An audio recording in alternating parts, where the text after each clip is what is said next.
Assalamualaikum warahmatullahi wabarakatuh. Alhamdulillah hamdan katsiran tayyiban mubarakan fihi kama yuhibbu rabbuna wa yarda. Alhamdulillahilladzi bi ni'matihi tatimmus shalihat. Asyhadu an la ilaha illallah wahdahu la syarikalah wa asyhadu anna Muhammadan abduhu wa rasuluh.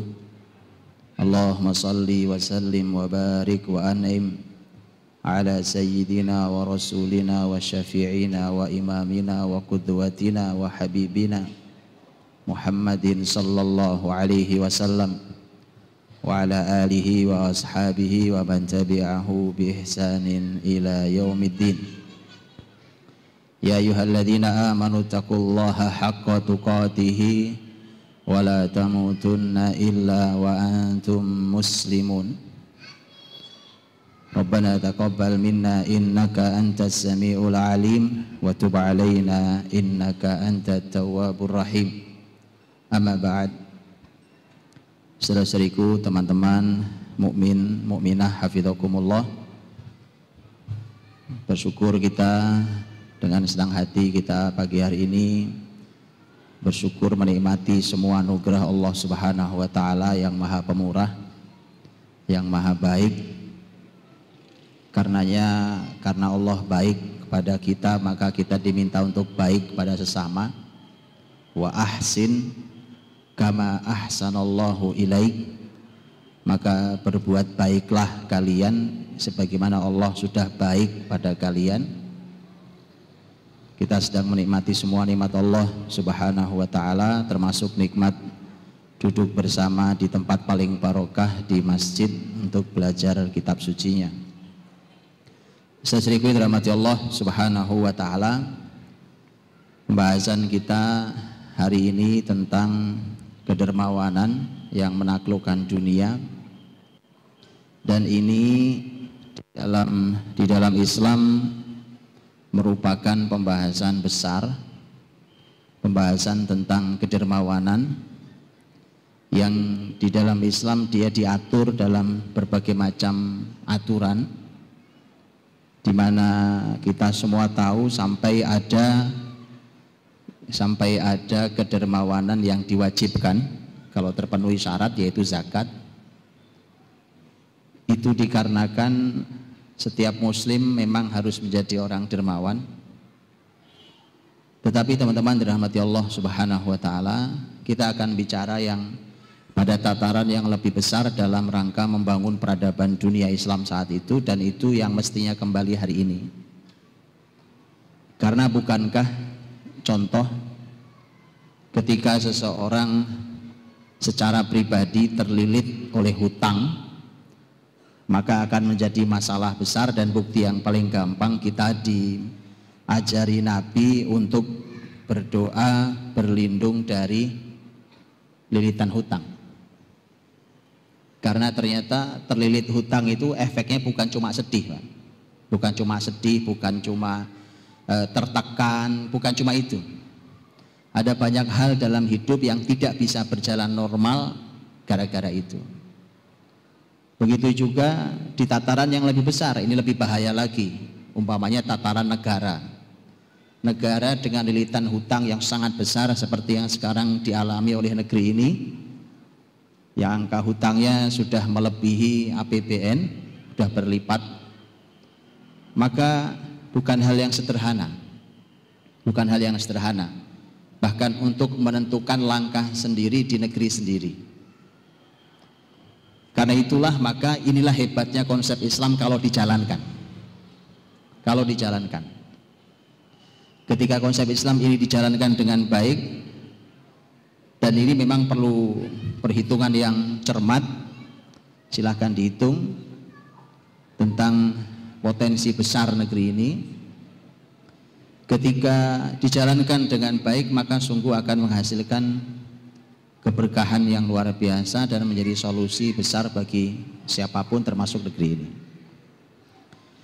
Dan ini semua teman-teman rahmati Allah, ini nanti istimewanya ketika Al-Quranul Karim Allah Subhanahu wa taala di dalam kitab sucinya itu dalam ayat yang sangat banyak mendorong kita untuk menjadi orang yang dermawan dengan harta kita.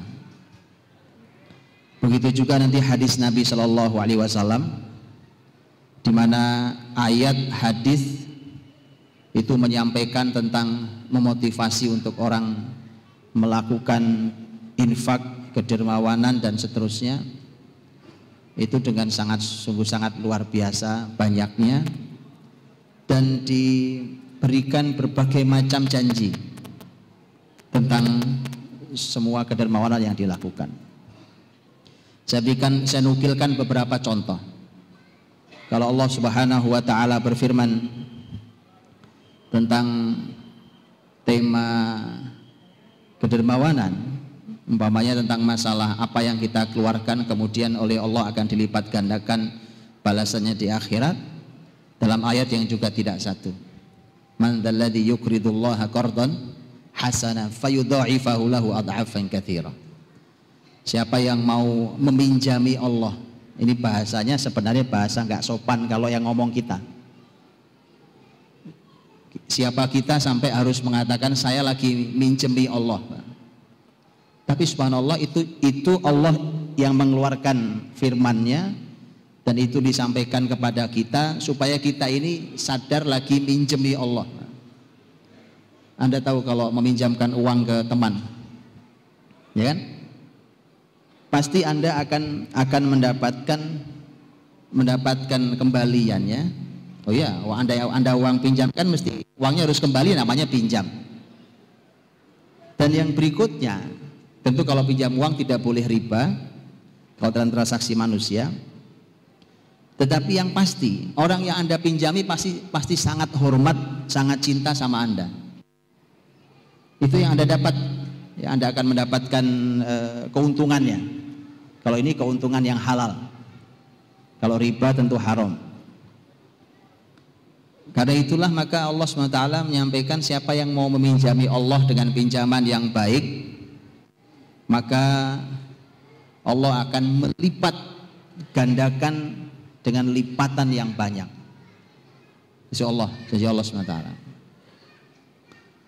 Kemudian dalam ayat yang juga sering kita dengar, bagaimana Allah ibaratkan infak kita seperti tumbuhnya tumbuhan, biji-bijian.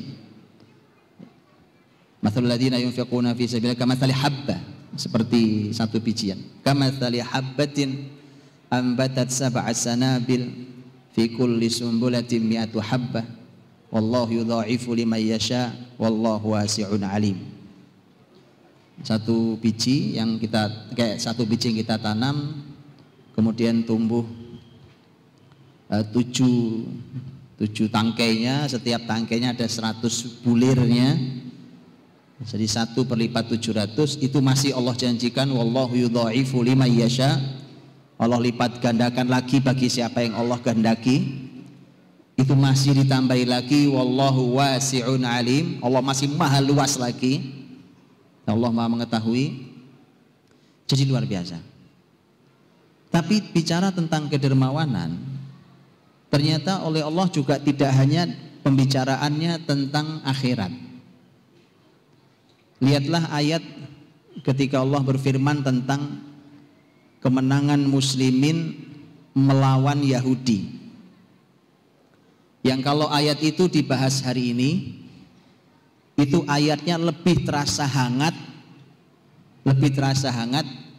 Mohon maaf nih kalau mungkin bahasa saya mungkin salah, lebih terasa hangat dibandingkan kalau dibahas di zaman Nabi.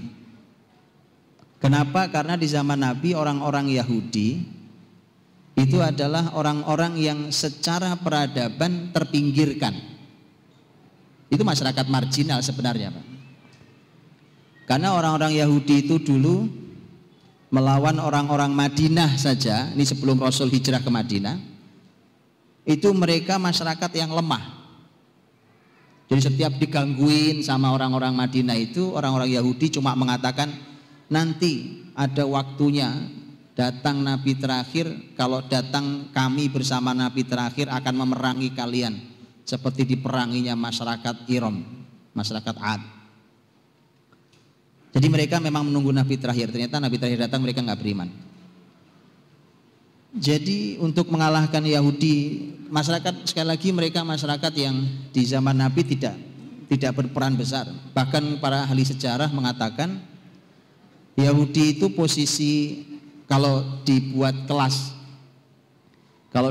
kelas siapa saja yang memusuhi Nabi, maka Yahudi bukan nomor satu. Karena menurut sejarah yang nomor satu di zaman Nabi yang memusuhi Nabi adalah bangsanya Nabi sendiri, yaitu Quraisy. Itu kuat, punya harta,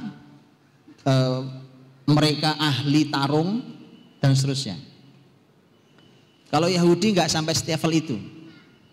Karena itulah maka teman-teman kalau membaca sejarah yang namanya Bani Qainuqa Yahudi, Bani Nadir, Bani Quraidah dan seterusnya, yang kecil-kecil apalagi yang lain, ini yang besar-besar, untuk mengalahkan mereka. Bahkan nanti terakhir di Khaybar, posisi terbesar mereka tahun 7 Hijriah, Nabi SAW tidak memerlukan perang fisik yang seru sebagaimana kalau Nabi ketemu orang-orang Quraisy. Nabi ketemu orang Quraisy di perang Badar, di perang Uhud, itu serunya luar biasa perangnya. Kalau sama Yahudi nggak ada perang seru. Zaman itu nggak ada perang seru, cuma dikepung beberapa hari, macam-macam, ada yang seminggu, ada yang 15 hari, cuma dikepung nyerah. Karenanya bukan sebuah kebetulan ketika di dalam Al-Qur'anul Karim surat yang ke-59 adalah surat Al-Hasyr. Al-Hasyr artinya pengepungan. Dan ini ayat bicara tentang Yahudi. Silahkan dimasuki di dalamnya. Allah Subhanahu wa ta'ala menyampaikan detail tentang bagaimana dulu sahabat bisa mengalahkan Yahudi. Yang Yahudi saat itu mengendalikan banyak hal. Pasar terbesar ya pasar Yahudi. Pembuatan senjata yang paling besar juga Yahudi yang membuat. Jadi bisa dibayangkan perekonomian dan senjata di tangan Yahudi. Oh, itu kalau hari ini ternyata mirip, Pak. Nggak akan beda jauh. Tadi kenapa saya katakan menjadi lebih hangat kalau kita bahas hari ini? Karena hari ini Yahudi menjadi bangsa nomor 1 di dunia. Hari ini tidak ada program kecuali Yahudi ada di dalamnya. Ada menjadi bangsa yang tiba-tiba dia menguasai seluruh dunia. Dan ketika Al-Quran adalah panduan yang untuk kita semuanya, maka surat Al-Hasyr adalah panduan yang luar biasa. Nah, salah satu ayat yang menyampaikan tentang bangsa seperti apa, masyarakat seperti apa yang bisa mengalahkan Yahudi seperti sahabat dulu mengalahkan Yahudi, ternyata diantaranya adalah apa yang Allah sampaikan di dalam surat Al-Hasyr itu.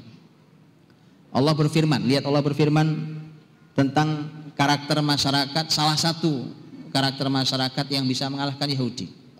Walladzina tabawwa'ud dar wal iman min qablihim walladzina tabawwa'ud dar wal iman yuhibbuna man hajara ilaihim wa la yajiduna fi sudurihim hajatan mimma utu wa yu'thiruna ala anfusihim walau kana bihim khassasah wa may yuqa syuhha nafsihi fa ulaika humul muflihun. Masyarakat yang menempati negeri dan menempati iman. Ini ciri masyarakat yang bisa mengalahkan masyarakat Yahudi, salah satunya ayat ini di surah Al-Hasyr. Mesti masyarakat yang punya negeri, dia ada negeri tempat tinggalnya, kemudian punya iman. Mereka tinggal di negeri iman. Negerinya negeri beriman. Jadi harus dicari dulu negeri yang beriman. Masyarakat itu punya beberapa ciri. Dan ini temanya adalah tema kelapangan hati dan kedermawanan semuanya. Yuhibbuna man hajara ilaihim, mencintai siapapun yang hijrah kepada mereka. Gak gampang, Pak. Di Indonesia ini terjadi, mudah-mudahan tidak terulang, berkali-kali terjadi perang antar etnik. Gitu, jadi nggak mudah menerima rombongan rame-rame datang dari suku lain, dari tempat lain, itu membaur itu nggak gampang. Di masyarakat yang di beberapa kota di negeri ini yang kotanya cukup beragam suku-sukunya, tetap ternyata tidak terlalu membaur. Tetap berkelompoknya tetap kuat dengan karakter masing-masing. Ini berbeda dengan masyarakat yang berhasil mengalahkan masyarakat Yahudi itu mereka membaur sampai cinta masyarakat Madinah, masyarakat Ansor kepada orang-orang yang hijrah itu luar biasa. Yuhibbuna man hajara ilaihim, itu hatinya lapang sekali. Padahal ini menimbulkan masalah. Kalau dalam tataran perekonomian menimbulkan masalah. Di mana masalahnya? Madinah secara perekonomian itu tidak sebagus perekonomian Mekah. Jadi sudah perekonomian mereka tidak bagus-bagus amat. Kedatangan segitu banyak orang datang, bukankah itu menimbulkan masalah di lapangan pekerjaan? Menimbulkan masalah. Wong yang ada saja nggak bagus-bagus amat secara pekerjaan. Tapi subhanallah karena mereka punya iman, itu awalnya iman. Yang mereka pandang yang datang adalah saudara saya, bukan saingan saya. Itu beda cara pandang imannya. Makanya yuhibbuna man hajara ilaihim. Karena mereka sudah cintai saudaranya, wala yajiduna fi sudurihim hajatan mimma utu. Kalau mereka memberi kepada saudaranya yang baru datang, yang nggak punya apa-apa, yang kadang-kadang cuma baju nempel di badan itu, mereka memberi sama sekali tidak ada kepentingan yang disembunyikan. Karena kadang-kadang kita memberi sesuatu itu ada sesuatu yang kita sembunyikan. Apalagi hari ini, gitu ya, begitu diberi, ini kalau level yang lebih tingginya gitu, Pak. Orang-orang punya dana akan melihat ini orang potensial, sepertinya sekian tahun ke depan akan jadi pemimpin di negeri ini. Wah, itu disupport dana besar-besaran. Esok-esok ketika nanti betul dia jadi pemimpin, dia tahu siapa yang pernah mendanainya. Ini beda dengan masyarakat Madinah itu karena mereka punya iman. Mereka mengatakan mereka ketika memberi nggak ada apapun, ngasih aja. Kepentingannya apa? Maunya apa? Nggak ada mau, nggak ada kepentingan. Ngasih. Wala yajiduna fi sudurihim hajatan mimma utu. Lebih tinggi dari itu adalah wa yu'thiruna ala anfusihim walau kana bihim khassasah. Mereka mendahulukan saudaranya dalam urusan dunia padahal mereka sendiri perlu. Nah, ini level tinggi sekali. Ini kedermawanan yang dicontohkan oleh masyarakat yang mengalahkan masyarakat Yahudi. Karena itu adalah kalimat Qur'ani, maka itu petunjuk buat kita, bukan untuk sahabat saja. Itu justru petunjuk untuk kita. Makanya penutup ayatnya adalah wa may yuqashuha nafsihi faulaika humul muflihun. Siapa yang menjaga dirinya dari sifat pelit, sifat kikir, maka merekalah orang-orang yang akan menang dan beruntung. Nah itu, makanya masalah di kita ini diantaranya masalahnya adalah kita ini memandang dunia itu memang jadi target utama di hidup kita, Pak. Karenanya kalau sudah dapat, perjuangannya susah dapatnya, makanya susah keluarnya. Susah keluarnya. Itu yang oleh para ulama disebut dunia itu ada di hatinya, mestinya hanya ada di tangannya, nggak perlu dimasukkan dalam hati. Karena kalau di tangan, begitu dapat dikeluarkannya gampang, Pak. Tapi kalau di sini meganginnya kan susah. Waduh, ini berkeringat saya mendapatkannya, ini susah sekali, saya berjuang luar biasa. Dan itu di kalangan para sahabat mereka memandang dunia bukan tujuan. Tapi karena hari ini masalah di kita sudah diacak-acak oleh pemikiran materialistik, akhirnya semua hal tujuannya adalah nyari duit. Semua hal. Sekolah pengennya ya nanti dapat kerjaan. Semua pengen nyari duit. Nanti dia pergi kemana pengennya dapat duit. Dia masuk kemana jadi duit. Dia jadi apa jadi duit. Semua ingin jadi duit. Makanya kemudian akhirnya yang terjadi adalah orang berlomba bergesek dengan saudaranya untuk mendapatkan dunia, dan itulah yang ditakutkan oleh Nabi Shallallahu Alaihi Wasallam. Justru saat masyarakat mudah melepas harta yang ada di dirinya, mudah sekali melepasnya, justru masyarakat yang begitu yang kemudian diberikan Allah kekayaan, keberkahan dan kekuasaan. Ini hebatnya di masyarakat para sahabat. Nanti akan kita berikan contoh sangat banyak. Sampai Nabi SAW sampai harus menyampaikan sebuah janji, Pak. Sebuah janji yang janji itu sifatnya sangat duniawi. Nabi katakan diantaranya adalah, kata Nabi, bahwa sedekah kalian tidak mengurangi harta kalian. Mana qasat shadaqatun min mal. Sedekah tidak mengurangi harta kalian. Padahal nyata-nyata kalau kita punya uang 100.000, kita keluarkan 10.000, sisanya 90.000, itu nyata, Pak. Tapi Nabi berikan jaminan uang kalian gak akan berkurang. Kalau keluar 10.000 itu karena sedekahnya. Artinya sampai seperti itu Nabi berikan jaminan. Karena itulah maka para sahabat Nabi Shallallahu Alaihi Wasallam adalah para sahabat yang dalam jiwa mereka pertama dunia bukan target. Dunianya dilewati saja, sehingga kaya dan miskin, ini teman-teman, kaya dan miskin itu tidak menjadi pembahasan serius. Dia bukan pembicaraan yang serius kayak hari ini.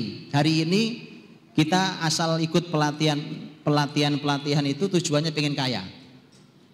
Entrepreneurship pengen kaya, pelatihan usaha apa pengen kaya. Wong pelatihan zikir saja pengen kaya.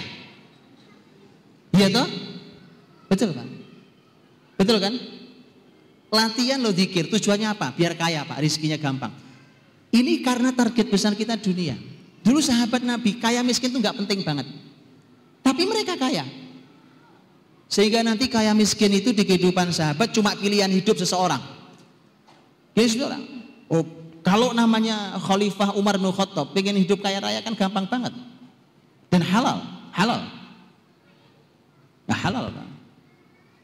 Kalau Abu Dzar Al-Ghifari, orang yang sangat miskin sampai meninggal, untuk mau hidup kaya itu gampang. Wong itu sahabat senior.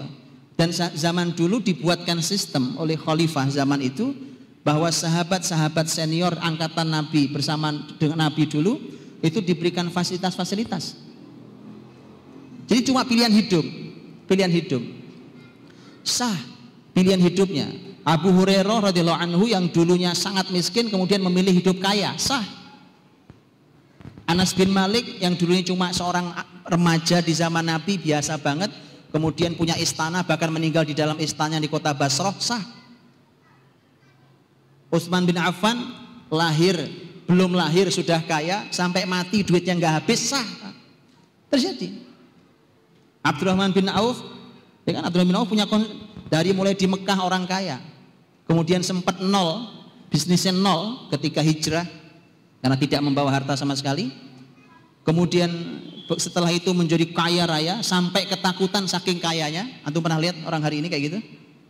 Pernah lihat? Yang ada juga sekarang takut miskin. Abdurrahman bin Auf itu takut karena terlalu kaya.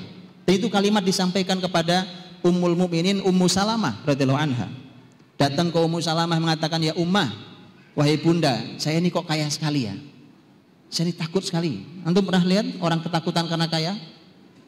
Yang ada kita ini takut miskin Pak. Ini memang masalah iman. Ini kita nggak bicara, ini masalah iman. Walladzina tabawwa'ud dar wal iman. Ini masalah iman. Karena memang di kita ini yang besar dunia, bukan akhirat. Apa aja kita pengen dapat dunia kok. Sholat duha pengen kaya, zikir pengen kaya, ya kan? Puasa apa pengen lancar rezeki, umroh bisnis pengen lancar. Jadi kita ibadah apa saja pengennya dunia. Karena yang besar di kepala kita dunia. Justru saat yang terbesar di kepala kita adalah dunia, maka Allah tidak berikan dunia itu. Ketika sahabat mengabaikan dunia berikut akhirat Allah berikan ke mereka. Jadi yang pertama harus dibongkar itu. Gampang Pak, duit ya Allah, harta simple di tangan sahabat Nabi SAW. Karena didikan sudah seperti itu, maka mudah sekali buat Nabi SAW untuk menggerakkan para sahabatnya di dalam masalah kedermawanan itu, dan nanti itu menjadi awal dari cikal bakal sistem dalam bahkan sistem perekonomian negeri Islam di negeri manapun. Ini kita akan bicara. Nah, teman-teman dirahmati Allah Subhanahu wa taala. Rasul Shallallahu alaihi wasallam mengajarkan kepada para sahabat segala hal yang berhubungan dengan kedermawanan itu, dari mulai yang wajib seperti yang kita tahu ada zakat. Zakat zakat wajib, tapi zakat punya aturan. Tapi zakat itu kecil banget, Pak. Ya, zakat berapa? Rata-rata cuma 2,5% rata-rata. Yang besar paling pertanian 5% atau 10%, sesuai pengairannya seperti apa. Atau yang besar 20% adalah harta temuan rikas. Tapi kan antum jarang-jarang nemu harta banyak kan? Nemu di jalan gali tanah terus nemu emas sekarung, itu kan jarang-jarang. Artinya bahwa rata-rata cuma 2,5%. 2,5% kecil, tapi yang kecil pun ternyata besar di negeri ini. Betul, Pak? Oh iya. Basnas, Badan Amil Zakat Nasional, angkanya sudah triliun. Padahal kecil. Makanya dulu saya pernah jadi dosen di sebuah lembaga zakat, Pak. Ketika saya baca sebuah koran, waktu itu saya bawa ke mahasiswa saya baca koran gitu, kemudian begitu saya baca itu ada wacana yang dibuat. Ini gara-garanya waktu itu baru saja ada pertemuan menteri-menteri agama kalau nggak salah di negara-negara Islam di Asia Tenggara ini, kalau saya tidak salah, kan sudah lama beritanya. Kemudian dibawa, begitu habis pertemuan, isunya dibawa ke Indonesia ini. Waktu itu saya sempat baca di beritanya, diwacanakan mau dibuat Kementerian Zakat. Kementerian Zakat. Saya bawa ke mahasiswa saya bacakan beritanya, kemudian saya bilang, gimana menurut kamu? Kalian semua gimana pendapatnya? Semua mengatakan menarik, luar biasa, menarik, hebat. Saya bilang nggak ada yang menarik. Nggak ada yang hebat. Ini bukti bahwa yang mengusung yang jadi perwakilan negeri ini nggak ngerti, tidak mengerti tentang pendanaan sebuah negeri dalam Islam. Karenanya mereka memakai cara-cara yang susah akhirnya mencekik rakyat. Kenapa semua bingung mahasiswa saya, kok kenapa nggak menarik? Kan menarik, Pak. Ada Kementerian Zakat, nggak menarik. Kenapa nggak menarik? Zakat tuh kecil banget. Zakat tuh cuma 2,5% rata-rata. Tidak menarik. Makanya antum lihat deh, mana ada di negara-negara Islam hari ini yang namanya Kementerian Zakat. Kalau mau kementerian yang begitu ada, Wizaratul Auqaf, Kementerian Wakaf. Nah, itu baru ada. Itu baru ada. Kenapa? Karena itu ada sejarahnya. Dan yang kedua, karena itu besar sekali. Bahkan bisa menjadi income terbesar negeri sebagaimana yang dulu pernah ada dalam sejarah. Sehingga rakyat tidak perlu dicekik dengan pajak. Tapi ya antum harus tahu, di negeri ini badan wakaf ada. Badan wakaf ada, mohon maaf. BWI, Badan Wakaf Indonesia. Tapi kalau antum tanya sudah sampai mana, ya antum datang sendiri aja sana. Ya kan? Tanya baik-baik sudah sampai mana. Karena orang tidak tahu sumber dana besar itu di mana adanya. Dan bagaimana caranya. Itulah pentingnya kemudian kita belajar dalam panduan sejarah itu, semua ada panduan detailnya. Bagaimana sampai masyarakat hadir seperti itu. Nah, kembali bahwa Rasul Shallallahu Alaihi Wasallam ketika saatnya zakat ambil zakat, peternakan, pertanian, emas, perak, walau itu wajib, itu nggak ada pilihan. Yang waktunya zakat nggak zakat, kirimi pasukan. Harusnya zakat, nggak bayar zakat kan dikirimi pasukan sama Abu Bakar radhiyallahu anhu. Tetapi lebih dari itu, Nabi yang lebih besar dari zakat adalah tema infak umum dan wakaf. Mari kita lihat. Dan infak bisa infak umum atau wakaf. Ketika umpamanya Nabi SAW saat itu muslimin harus melakukan jihad, dan ternyata saat itu adalah saat ketika muslimin perlu dana besar untuk jihad. Maka Nabi umumkan ke seluruh masyarakat sahabat, pokoknya yang punya apa saja di rumah bawa ke sini. Jadi orang infaknya macam-macam. Yang punya emas banyak ya infak emas, yang punya perak infak perak, yang punyanya korma yang ngasih korma, yang punyanya kuda ngasih kuda. Jadi infak umum. Itu digerakkan oleh Nabi dan sangat mudah. Sangat mudah. Dan teman-teman perlu pahami ini bedanya antara infak, zakat, sedekah, wakaf dengan pajak. Ini bedanya. Orang ngasih zakat, infak, wakaf, sedekah itu ngasihnya cemberut atau senyum. Orang ngasih zakat fitrah nih Pak, mukanya kira-kira senyum atau cemberut. Ini Bapak ini masa saya harus bayar-bayar sih Pak, ini kan mahal, beras lagi mahal Pak. Kira-kira begitu atau senyum. Orang datang nulis cek Pak, kalau perlu kasih cek kosong, saya kasih cek kosong Pak, tulis berapa aja. Orang infak sedekah, mereka senyum Pak, karena sumbernya iman. Tapi silahkan datang ke tempat pajak Pak. Saya nggak lanjutin, antum lanjutin sendiri kalimatnya. Oke? Itulah kenapa dalam syariat ini bedanya. Dan ini bukan sebuah kebetulan. Ibnu Khaldun seorang ekonom, seorang sosiolog besar dalam sejarah Islam. Yang ilmunya hari ini kurang lebih baru dibuka sama ilmuwan barat Pak. Dan mereka menyesal karena terlambat bukanya. Mereka bilang kalau tahu begini dari dulu kita buka, kita nggak usah capek-capek ngomongin sosiologi, ngomongin apa ekonomi. Ibnu Khaldun mengatakan, kalau sebuah negeri pajaknya tinggi, maka yang terjadi adalah orang-orang kaya menyembunyikan hartanya, pembangunan akan berhenti. Istilah beliau gedung-gedung roboh. Kok bisa? Bukankah pajak ditarik tujuannya malah untuk membangun? Nah, kalau nggak percaya, antum analisa saja hari ini. Antum analisa hari ini. Kalimat Ibnu Khaldun sekian abad yang silam terbukti. Nah, untuk itulah maka perlu upaya untuk mengembalikan itu. Solusi Islam Masya Allah sampai masyarakatnya makmur.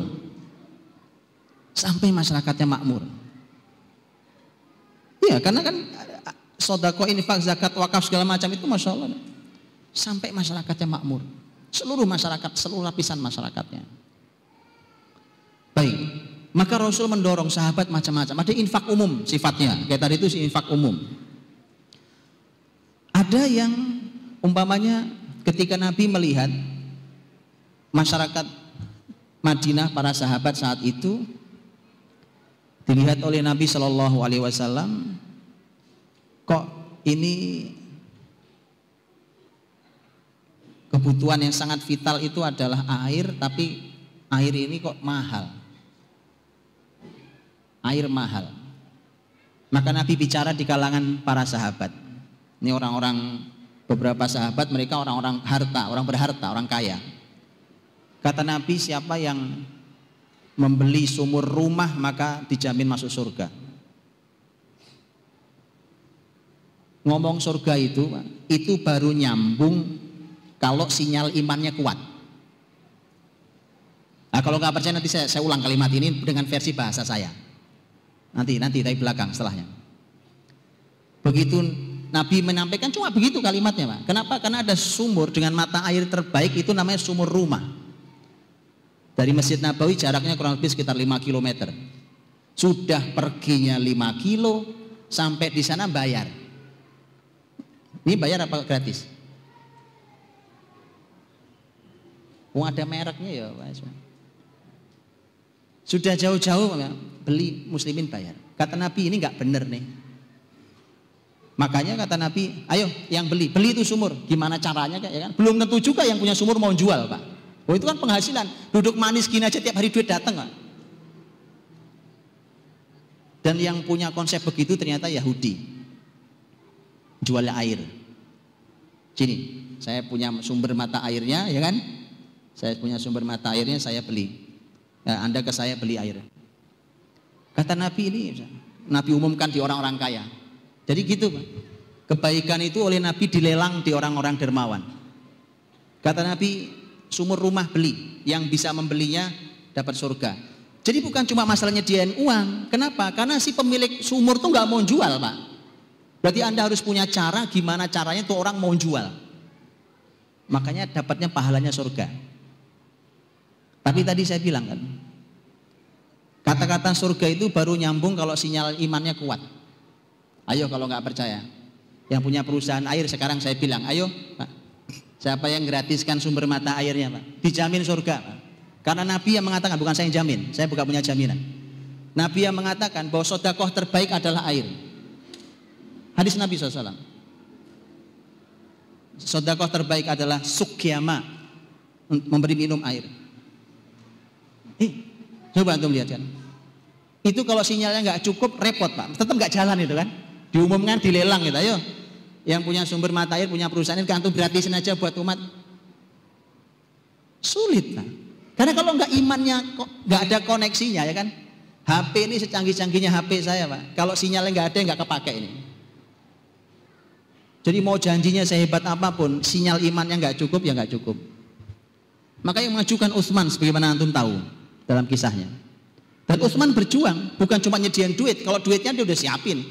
Buat Utsman uang segitu sebenarnya nggak terlalu, ya 30.000 dirham besar. Tapi buat Utsman ya uang itu biasa aja. Biasa saja, 30.000 dirham Pak. Satu dirham hari ini kurang lebih 60.000 lah, anggap 60.000 gitu. 60.000 rupiah, jadi kali 30.000 berapa? Nah itu uang yang dikeluarkan oleh Utsman untuk membeli sumur rumah. Tapi Yahudi itu nggak jual, memang nggak jual, ngapain saya jual? Ya? Tapi Utsman namanya pedagang hebat, Pak. Dia punya cara untuk, ternyata Yahudi nggak pinter-pinter amat. Makanya gitu Pak, antum kalau terlalu kagum sama Yahudi salah. Salah, wah antum puji-puji orang kehebatan profesor ini ternyata Yahudi. Enggak pinter-pinter amat. Ini sama-sama pedagang, sama Utsman bisa ditelikung sedikit bisa Pak. Oh iya, Utsman tinggal ngajak ngobrol sebentar, dirayu apa, keluarin duitnya ya kan, lihat duit kan matanya lain cerita. Ternyata mau jual. Tapi enggak langsung semua. Kata Yahudi ini bilang, saya gini deh, kalau Anda memang mau beli, kita gantian hari, seling hari. Hari ini jatah saya, hari besok jatahmu. Kata Utsman sepakat. Berapa harganya? 15.000 dirham. Kasih 15 dirham. Ini bodohnya Yahudi, Pak. Dia tidak menduga kalau Utsman akan menggratiskan sumurnya. Oh iya, begitu sudah dibeli kan, berarti kan seling harinya. Sudah tinggal diumumkan ke Rasul. Ya Rasulullah, sudah saya beli. Hari bagian hari saya adalah hari ini berseling. Nabi umumkan ke seluruh muslimin, sumur rumah yang gratis hari ini kan gitu kan. Ya otomatis lah orang datangnya pas hari gratis. Otomatis Pak. Akhirnya karena si Yahudi itu nyerah ya, sudah daripada nggak dapat masukan, Utsman datang lagi. Gimana? Mau dijual Mas? Jual Pak. Gimana Mas jual? Berapa harganya? Ya samalah, ya kasih 15.000 dirham. Total 30.000 dirham. Dan itu menjadi wakaf Utsman. Sampai hari ini menjadi wakaf, sumurnya masih ada, airnya masih jernih, masih sangat melimpah ruah aliran airnya. Antum melihat betapa bercahayanya Utsman di kuburnya. Utsman telah mewakafkan infak terbaik, yaitu minuman air sebagai sukya, untuk minuman, untuk menyirami dan seterusnya. Dan ini luar biasa. Salah satu yang disebut sebagai wakaf pertama muslimin, sebagian ahli ilmu mengatakan adalah Masjid Quba. Jadi kalau teman-teman lihat Masjid Quba di Madinah itu, karena Masjid Quba dibangun sebelum Masjid Nabawi. Karenanya nanti di dalam sejarah Islam, salah satu wakaf itu fungsi besarnya adalah untuk masjid. Tapi bukan cuma bangun fisik. Loh kayak masjid seperti ini contohnya Pak. Begitu fisik dibangun. Oke, fisik dibangun. Apa cukup? Enggak cukup. Lah ini operasional aja berapa ini? Ini operasional saja berapa? Itu belum seberapa dibandingkan dengan memakmurkan masjidnya. Makanya dulu muslimin bukan cuma memikirkan bangunan fisik masjid, tapi difikirkan sampai masalah bagaimana memakmurkannya, bagaimana operasionalnya. Itu semua nanti masuk di wakaf itu. Masjid Kuba itu termasuk wakaf pertama yang dicontohkan oleh Nabi SAW, dibangun oleh Nabi. Begitu Nabi masuk, sebelum masuk ke Masjid Nabawi, sebelum ada Masjid Nabawi, Nabi SAW sudah membangun Masjid Kuba dan diwakafkan untuk muslimin sampai hari ini. Begitu juga Masjid Nabawi. Masjid Nabawi dibeli tanahnya dari tanah milik 2 anak yatim, ya kan? Tadi mau digratiskan, Nabi enggak, saya beli. Begitu dibeli diwakafkan, dibangun. Yang bangun tuh Nabi juga nanya loh. Jadi tanah tuh punya anak yatim 2 orang. Itu oleh Nabi dibeli. Begitu mau dibangun oleh masyarakat Bani Najjar. Bani Najjar itu mereka punya keahlian bangunan. Kemudian Nabi nanya, kalian membangun berapa bayarannya? Ditanya, Pak. Bani Najjar mengatakan, kami bangun ini ya Rasulullah, ini karena Allah. Jadi tenaganya pun tenaga wakaf dari Bani Najjar. Sudah resmilah masjid itu jadi wakaf, Masjid Nabawi sebagaimana yang antum lihat hari ini. Yang makin luas. Itu wakaf. Tapi antum kepikir enggak berapa operasionalnya Masjid Nabawi hari ini? Dari mana duitnya coba? Jadi enggak cukup cuma bangun fisik memang. Oh iya, lah itu antum lihat air Zam-Zam itu berapa galon di dalam Masjid Nabawi. Itu petugas segitu banyak itu digaji loh. Oh mereka pekerjanya ada yang dari Indonesia ya kan, dari Bangladesh, dari mana-mana, digaji Pak. Luar biasa, ya kan? Jadi itu karenanya kemudian ini dicontohkan Nabi Shallallahu Alaihi Wasallam. Salah satu yang juga dalam tema wakaf yang dicontohkan Nabi itu nanti adalah kisah Nabi dengan seorang Yahudi. Yahudi ini namanya Mukhairik. Mukhairik ini Yahudi. Para ahli ilmu berbeda pendapat apakah dia masuk Islam atau belum masuk Islam waktu mati. Ya, saya nggak bahas itu. Tapi Mukhairik ini dipuji Nabi, Pak. Aneh nih, Pak. Dan bahasa Nabi juga unik. Nabi mengatakan Yahudi terbaik itu adalah Mukhairik. Loh, ada Yahudi dipuji sama Nabi, Pak. Antum baru dengar mungkin ya, Yahudi dipuji Nabi. Kalau masalah beliau masuk Islam atau belum masuk Islam itu ada pembahasan yang berbeda pendapat para ahli ilmu. Kenapa? Karena Mukhairik itu ternyata cukup dekat dengan Nabi. Dan saat itu Mukhairik sudah berpesan kalau saya meninggal, kebun-kebun saya serahkan ke Muhammad. Ini cukup unik, Pak. Tapi sejarah begini bisa terulang. Antum suatu hari mungkin akan menjumpai kayak gitu. Begitu orang itu meninggal itu di tahun Uhud. Begitu dia mati, maka kemudian ternyata kebunnya itu ada 7, Pak. 7 kebun. Bayangkan saat itu kebun kurma. Satu kebun loh berapa penghasilan kebun kurma. Antum pernah tahu satu pohon kurma hasilnya berapa? Saat kemarin harga sawit sedang jatuh beberapa bulan yang lalu, itu ada yang menghitung bahwa hasil satu pohon kurma sama dengan 1 hektar sawit. Lah ini bukan 1 pohon, 7 kebun punyanya Mukhairik nih. Nah itu sudah diserahkan ke Nabi, dia mati serahkan ke Nabi dan oleh Nabi kemudian diwakafkan. Tetap dikelola, yang kita kenal dengan wakaf produktif, tetap dikelola dan hasilnya diserahkan kepada banyak kepentingan umum, fakir, miskin dan yang lainnya. Di saat ada perang Khaybar, nah perang Khaybar ini muslimin jadi kaya raya, Pak, gara-gara perang Khaybar tahun 7 Hijriah. Muslimin kaya raya, bahkan setelah muslimin selesai menang di Khaybar, itu beberapa sahabat sampai mengatakan kami baru paham yang namanya kenyang itu sekarang. Jadi sahabat itu nggak ngerti definisi kenyang. Kenyang itu gimana ya? Itu tahu kenyang setelah Khaybar. Kita hari ini nyaris nggak tahu lapar kecuali Ramadan. Loh ya, wong perut masih penuh dimasuki lagi ya Pak. Gimana tahu rasa lapar? Susah Pak. Sahabat itu nggak tahu kenyang sampai tahun 7 Hijriah. Sampai tahun 7 Hijriah. Khaybar begitu berhasil ditaklukkan, itu Masya Allah, itu Khaybar itu penghasil korma terbesar di Jazirah Arab. Satu, Khaybar itu besar sekali. Karena itu ghanimah, merupakan rampasan perang bagi muslimin, maka kemudian harta itu kan dibagi kepada para mujahid.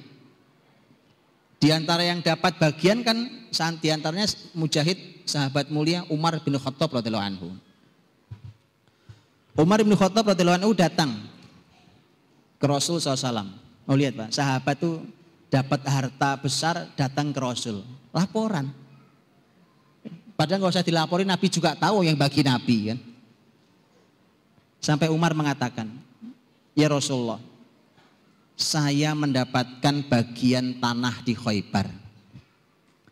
Tidak ada harta yang lebih berharga yang saya miliki melebihi tanah Khaybar ini. Jadi kalau dibandingkan harta saya yang lain, ini harta paling top nih.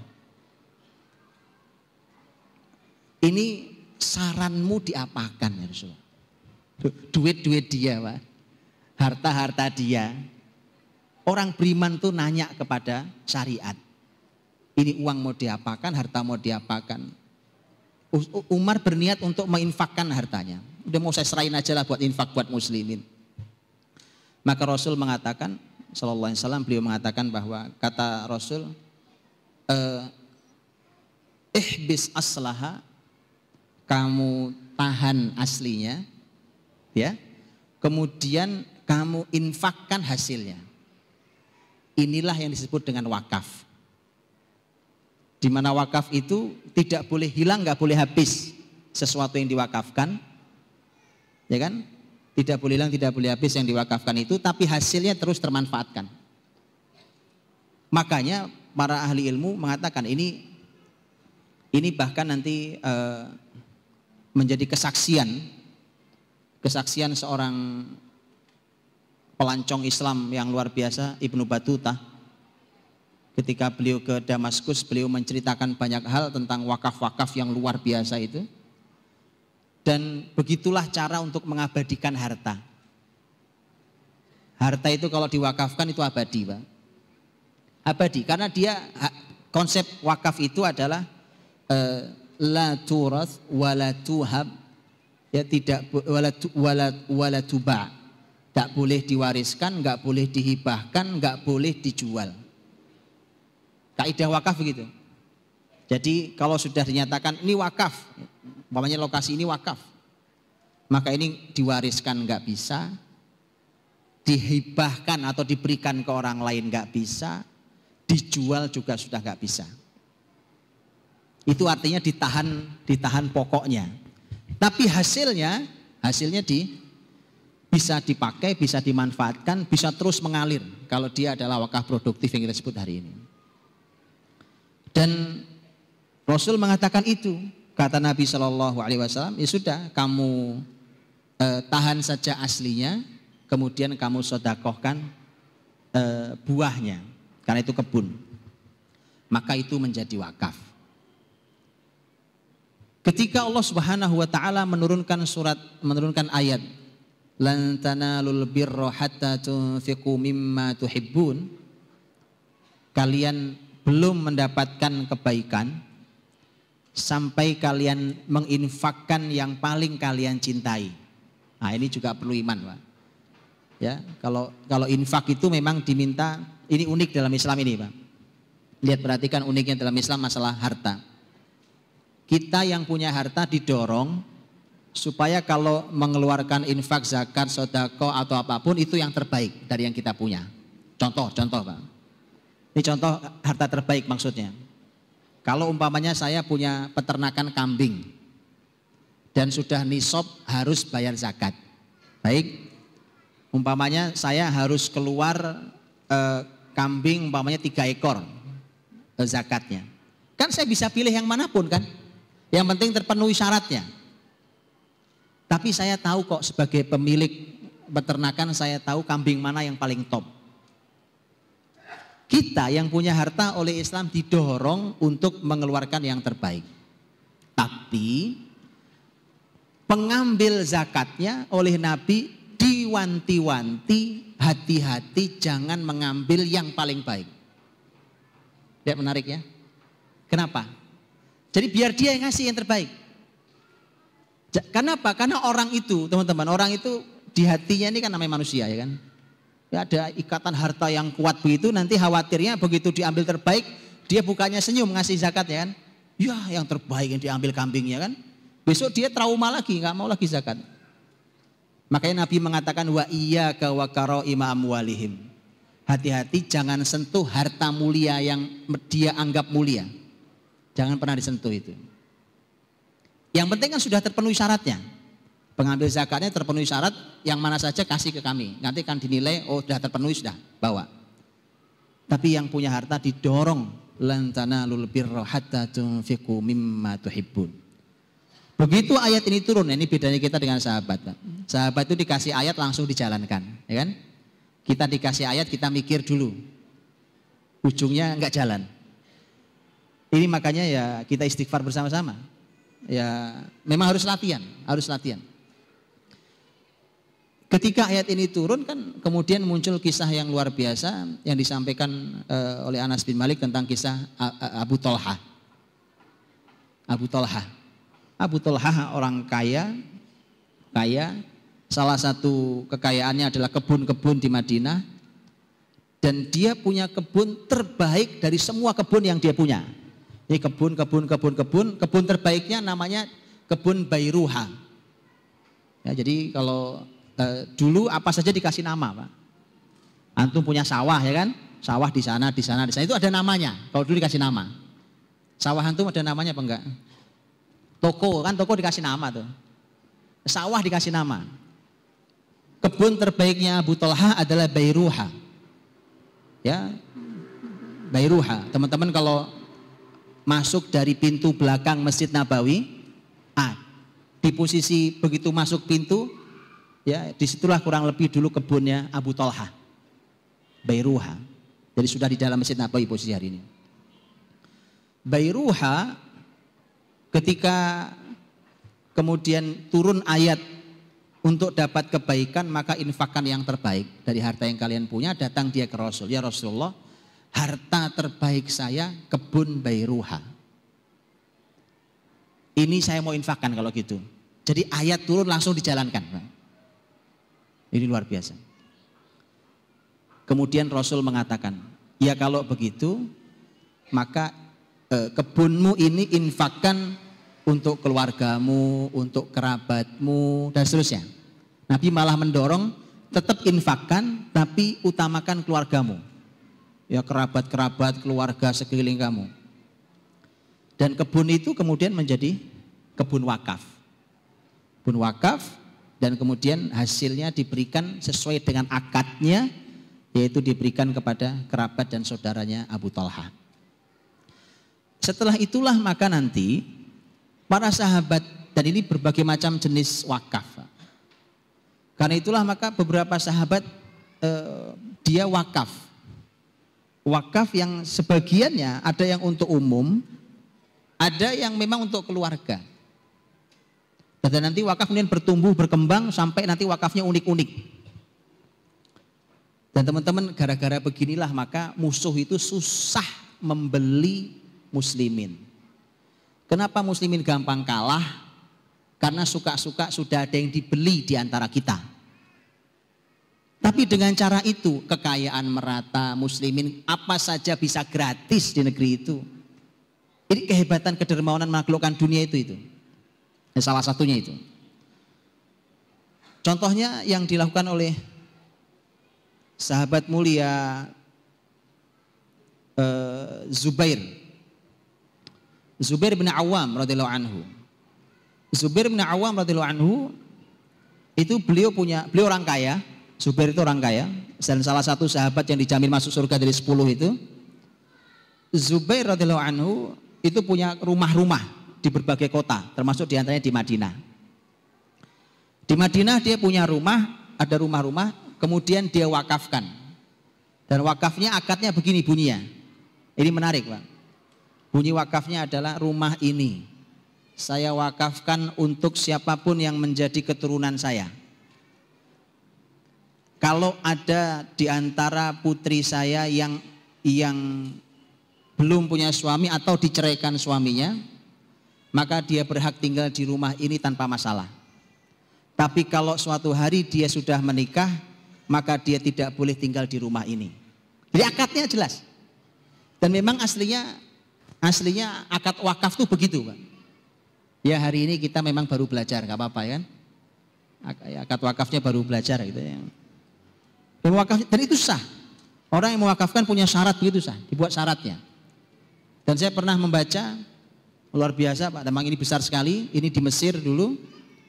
Itu ada di Mesir ada, kalau bahasa kita hari ini namanya rumah sakit. Dalam bahasa sejarah Islam namanya Bimaristan. Dan rumah sakit dulu ya serba gratis Pak. Serba gratis. Makanya dulu orang sakit masuk rumah sakit keluar benar-benar sembuh. Benar-benar sembuhnya beneran sembuhnya.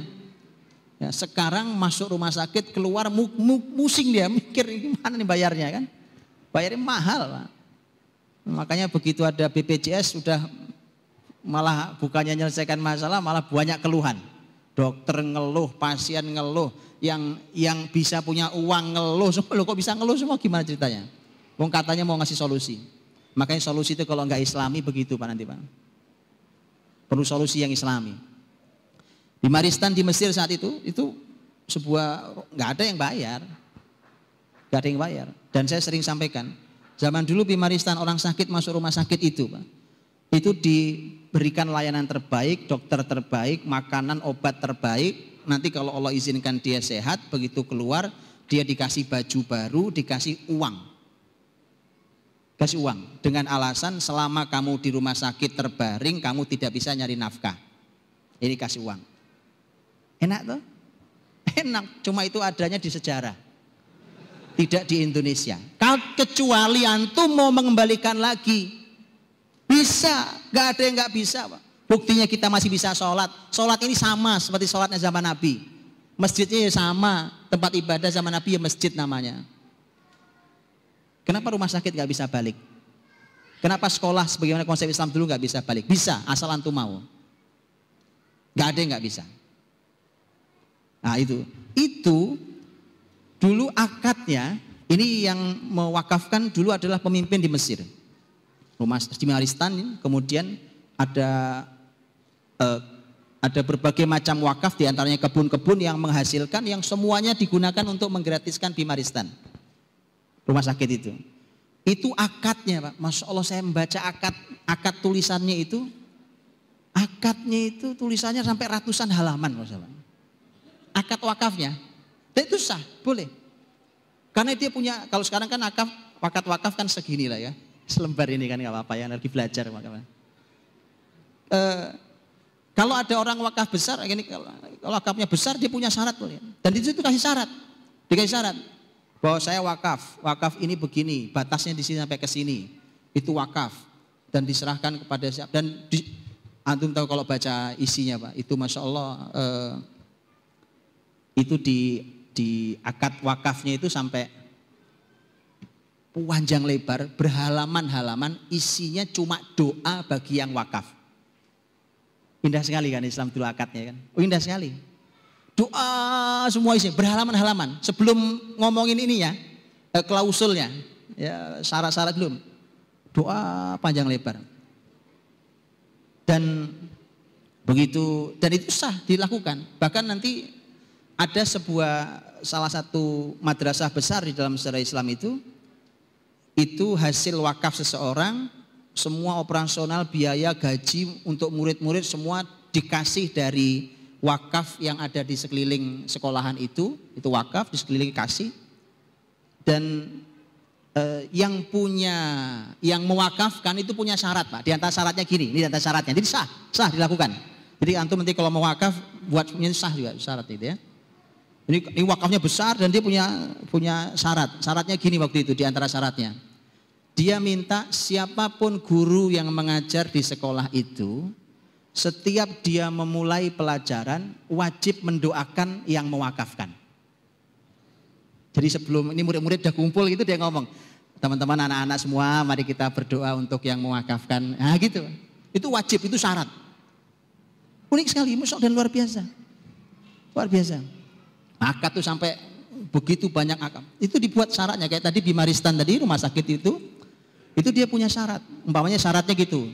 Saya tidak mengizinkan pemimpin rumah sakit ini orang kafir. Itu ada syaratnya. Itu terserah dia buat. Dia tidak pernah boleh ada di rumah sakit yang saya wakafkan ini. Itu namanya syarat dibuat. Luar biasa. Silakan dibaca dan itu kita kaya dengan semua itu. Nah teman-teman kayak Zubair tadi radhiyallahu anhu itu mewakafkannya dengan syarat tadi. Ini untuk anak saya begini. Aisyah radhiyallahu anha Ummul Mukminin juga pernah membeli rumah terus dia diwakafkan, kemudian dia buatkan akad wakafnya. Akad wakafnya diucapkan dengan lisan. Rumah ini diwakafkan, boleh ditempati oleh fulan berikut keturunannya. Untuk fulan tapi tidak berikut keturunannya. Gitu dibunyikan gitu. Kalau sudah tidak ada semua maka kembali ke keluarga Abu Bakar. Abu Bakar kan ayahnya. Jadi Masya Allah, jadi tetap wakaf posisinya, tapi itu akadnya gitu. Dan sahabat mulia Jabir bin Abdullah radhiyallahu anhu mengatakan, lam yakun ahadun min ashabi Rasulillah sallallahu alaihi wasallam dzu maqdirah illa waqaf. Tidak ada satupun sahabat Rasul yang punya kemampuan kecuali pasti dia wakaf. Jadi tidak ada sahabat Nabi Pak yang punya harta kelebihan kemudian pasti dia wakaf. Jadi makanya Madinah itu luar biasa. Seorang pelancong hebat bahkan 1 abad setengah sebelum Ibnu Battuta, yaitu Ibnu Jubair. Ibnu Jubair itu waktu masuk ke Damaskus itu sampai dia mengatakan bahwa ini Damaskus ini hampir semuanya statusnya wakaf. Satu kota itu Pak, hampir kayak Semarang gini lah. Kan Damaskus sampai sekarang masih ada kan? Kayak Semarang gini, hampir semua statusnya wakaf. Saya nggak tahu di Semarang ini wakafnya berapa persen. Memang begitu orang Eropa menjajah Pak. Status wakaf itu yang diacak-acak oleh mereka. Akhirnya menjadi milik pribadi, lama-lama hilang. Padahal di masa terakhir Islam berkuasa, yaitu di masa Kesultanan Turki Utsmani, itu disebutkan dalam sejarah bahwa kalau ada satu wilayah, maka kurang lebih dipastikan 2/3 status tanahnya adalah wakaf. 2/3 status tanahnya adalah wakaf. Tapi begitu Turki Utsmani jatuh, kan masuk penjajah kemana-mana kan, nah itu semua dipotong-potong sama dia, dibagi-bagi. Kemudian yang muncul hari ini menjadi kacau balau, padahal itu dulu adalah pendanaan terbesar. Begitu Rasul dan para sahabat nanti berganti dengan dinasti Bani Umayyah. Dinasti Bani Umayyah itu nanti di masa Hisham bin Abdul Malik yang pertama kali membuat satu manajemen khusus tentang wakaf. Diletakkan di bawah qadha di pengadilan. Jadi dulu pengadilan itu dikasih satu divisi baru, divisi yang mengurusi seluruh wakaf. Itu di zaman Hisham bin Abdul Malik diberikan itu. Tapi ketika dia terus tumbuh, bahkan di masa dinasti Bani Abbasiyah, di masa berikutnya lagi, itu sudah besar sendiri, menjadi lembaga sendiri. Bahkan orang wakaf sudah tidak lagi cuma untuk fakir miskin nggak begitu lagi Pak. Wakaf itu untuk apa saja di seluruh kehidupan. Karenanya dengan tumbuhnya itu terus begitu sampai nanti terus tumbuh zaman dinasti Zengkia, Nuruddin Zengki diantaranya, ya kan? Terus zaman dinasti Ayyubiyah, Salahuddin Al-Ayyubi diantaranya, terus gitu. Itu makin besar, makin banyak sehingga bahkan seluruh urusan umum yang kita sebut hari ini dengan fasilitas umum itu semuanya didanai dari wakaf. apa jalan, apapun, tempat peristirahatan, guest house, apa rumah singgahnya, apa segala macam, kamar mandi umum, penerangan jalan, apa semuanya sampai dibangun dengan cara itu. Bukankah ini sebenarnya menjadi sebuah solusi besar buat umat ini? Ya, nah, teman-teman dirahmati Allah Subhanahu Wa Taala. Jadi ketika terus bertumbuh berkembang di masa para sahabat Nabi SAW, terus para sahabat, kemudian muslimin dengan panduan di zaman Rasul dan sahabat itu makin melebarkannya, makin kreatif.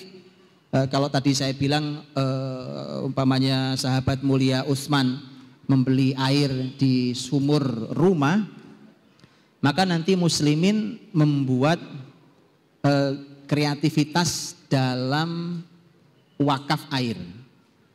Dalam wakaf air yang dikenal dengan asbilah.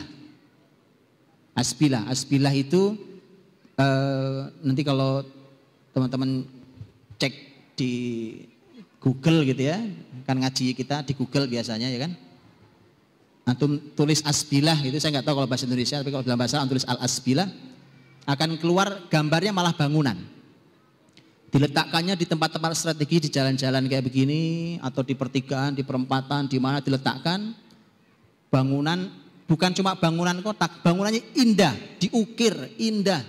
Biasanya 3 lantai biasanya. Lantai bawah untuk nyimpan air dan didinginkan. Kemudian lantai yang sejajar dengan kita, lantai dasar itu untuk ngambil airnya, orang leluasa dan gratis. Siapapun orang lewat, mau minum, mau bawa pulang, mau berapapun yang diambil semua gratis. Bahkan ada petugasnya. Dan lantai yang atas digunakan biasanya untuk kutab. Dulu ada untuk ngaji, untuk sekolah anak-anak di bagian atasnya. Jadi zaman Islam itu begitu. Jadi muslimin itu kreatif dalam syariatnya. Kan kalau tema tadi saya bilang tentang infak air segala macam, wakaf air kan sudah jelas hadisnya.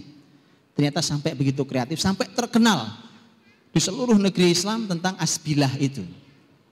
Namanya asbilah, jadi tempat untuk wakaf air. Dan sebenarnya itu yang dilakukan oleh para mbah-mbah kita dulu. Ada yang pernah menyaksikan belum? Indonesia pernah punya itu. Di depan rumah-rumah dulu itu ada gentong-gentong air. Betul? Bahkan kadang berikut gelasnya. Itu air siap minum. Siapapun yang lewat mau minum sambil lewat silahkan. Mau membawa buat bekal silahkan. Hari ini peradabannya. Semua serba bayar. Jadi ini kemajuan apa kemunduran? Makanya tidak semua yang dilakukan mbah kita itu enggak modern. Itu modern banget, Pak.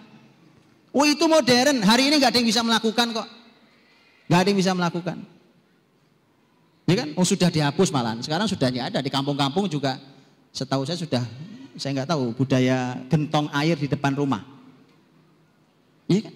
Dan itulah dari mana mbah-mbah kita dapat? Oh Islam dulu pernah masuk sini melalui pengawalan kekhilafahan dulu. Makanya kemudian semua sistem itu juga dibawa ke sini.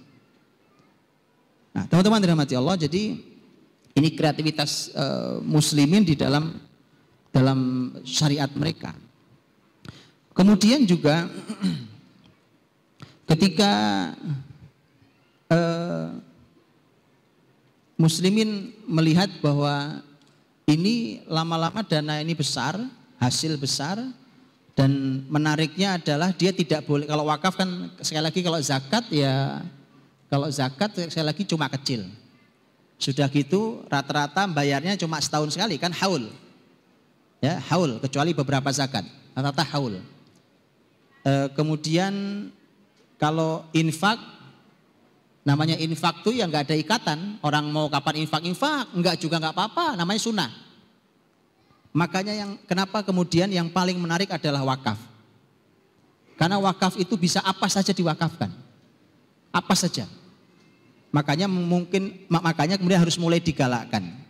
Ketika ini kalau upaya kita mau mengembalikan kemudahan dan kesejahteraan di masyarakat. Jadi kalau yang kita kenal wakaf hari ini banyak wakaf tanah untuk masjid, wakaf tanah untuk kuburan, ya, wakaf tanah untuk sekolahan. Itu sangat terbatas, terlalu terbatas itu. Maka mesti harus dikembalikan ulang, ya, dikembalikan ulang.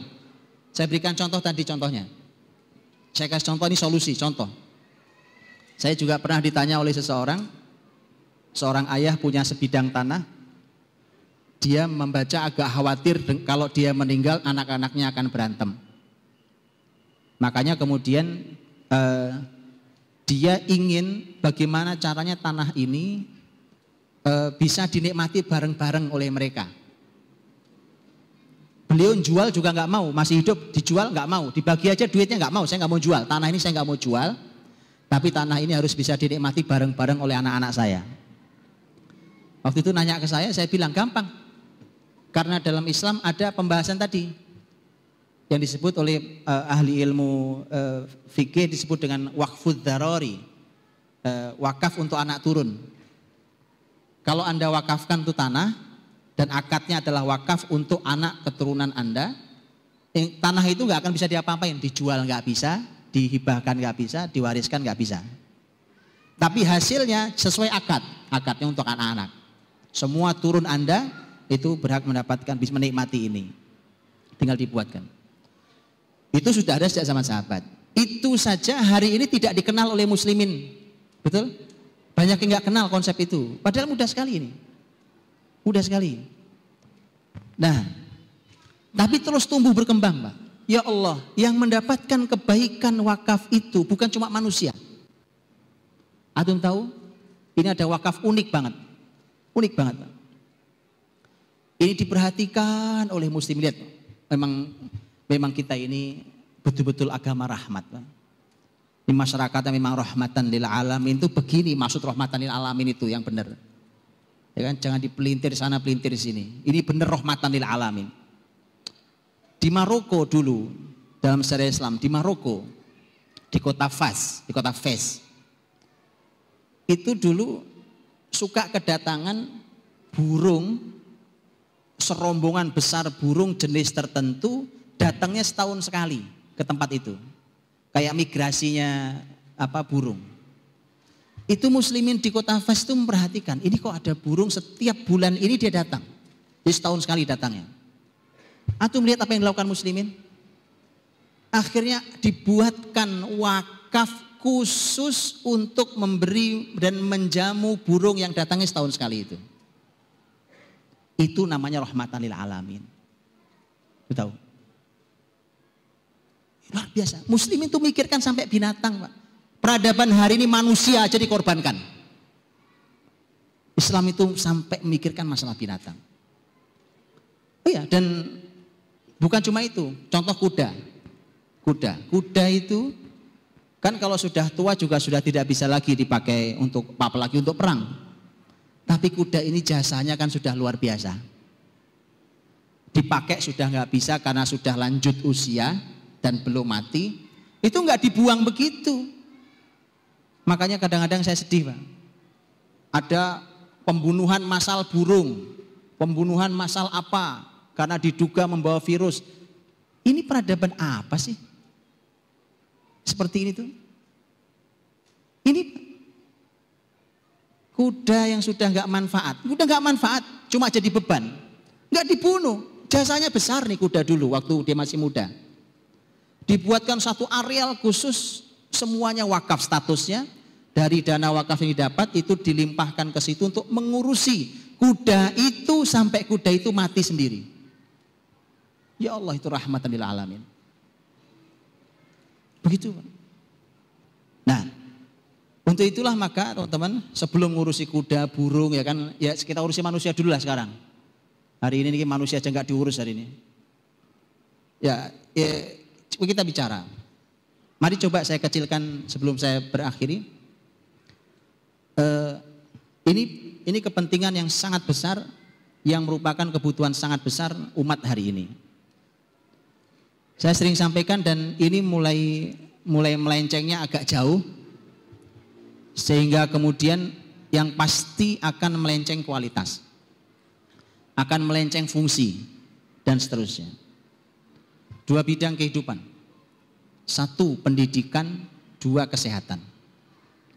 Pendidikan ini sedang menyiapkan orang-orang hebat di kemudian hari.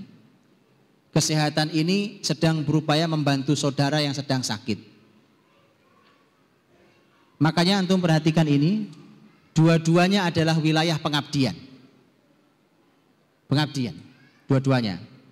Yang terlibat di dalamnya, di pendidikan dan di kesehatan, itu diberi fasilitas, diberi kesejahteraan setinggi-tingginya. Tapi orang masuk ke situ digratiskan segratis-gratisnya. Ya, walaupun dulu ada sekolah yang bayar juga dalam Islam juga ada.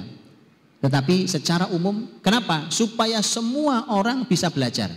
Supaya semua orang sakit apapun bisa masuk untuk berobat. Dan ini subhanallah teman-teman rahmati Allah luar biasa.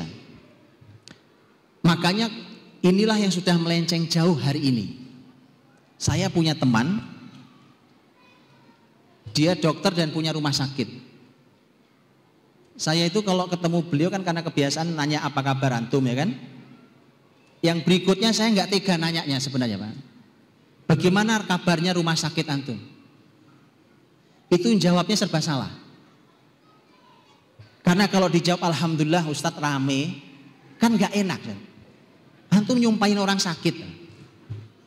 Tapi kalau dijawab alhamdulillah sepi, berarti orang sehat semua, lah rugi dong. Lah rugi usahanya. Itulah Pak, kenapa? Karena memang ini wilayah pengabdian. Kita membantu saudara yang sedang sakit. Ini luar biasa. Mari kita pikirkan bersama.